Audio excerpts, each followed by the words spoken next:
Rio de Janeiro, a beautiful city, big mountains and the ocean, beaches shining in the sun. But there's a dark story here, a story of crime and violence. It started a long time ago. In the 1500s, people from Portugal came to Brazil. They wanted to be rich. They took everything Brazil had: sugar, gold. This made some people very rich and other people very poor. Slavery was a big problem. People from Africa were brought here in chains, forced to work on big farms, treated terribly. This wasn't fair and it made people angry. It caused a lot of trouble. Rio was going to have a tough time. The 1900s started. Things changed in Brazil. Coffee was the new big thing. Rio, the capital city, grew a lot. But there was a bad side. Bad guys started causing trouble. In the United States, alcohol was against the law. This gave the bad guys in Rio an idea. They started smuggling alcohol to the US. Lots of fighting and violence. Then came cocaine.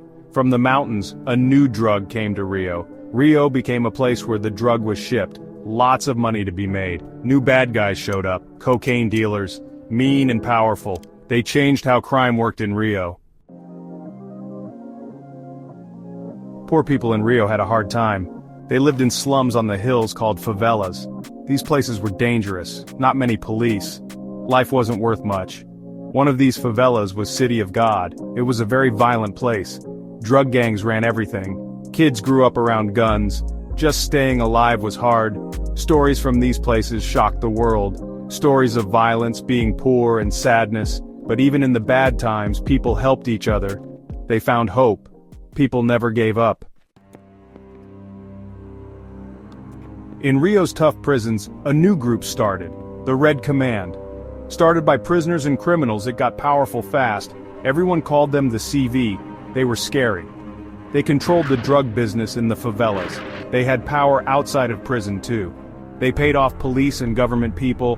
The CV got bigger and bigger. They made their own rules, and they used violence to enforce them. They brought a kind of order, but it was a bad kind. Fear, paying them money, and lots of violence.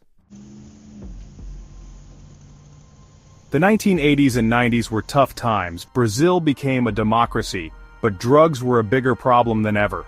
Cocaine went all over the world and the gangs made a ton of money. They fought over the business and lots of people got hurt. Innocent people too. There was a lot of blood on the streets. The government tried to stop it. Police went into the favelas, but the violence didn't stop. It felt like it would never end. Rio became known for crime and fear. The favelas were still the biggest problem. Too many people, not enough of anything, and dangerous. It was easy for kids to become criminals, but the people didn't give up. They worked together, asking for better lives, fighting for safety. Some programs helped. Special police went to some favelas to try to make things better, but it was slow and things could get bad again quickly. The 2000s brought new problems. Crack cocaine, a cheaper and more addictive drug, came to Rio. More violence. Gangs broke into smaller, meaner groups. Rio hosted the World Cup in 2014 and the Olympics in 2016. The world was watching. Rio tried to look good, but the problems were still there. Rich and poor were still very different. Corruption was still a problem. The drug business was still there. Rio was stuck between its bad past and a better future. Today, Rio is still a city of two sides. Tourists love the beaches and the famous sights, but the crime and violence are still there. Shootings between gangs and police are still in the news. People are still trying to stop the crime. Programs try to give kids a better way to live. Police try to work with the people, but it's hard. What will happen to Rio? Will it escape its violent past? Or will the crime and sadness continue? We don't know yet. The fight against crime in Rio isn't over. Everyone needs to work together.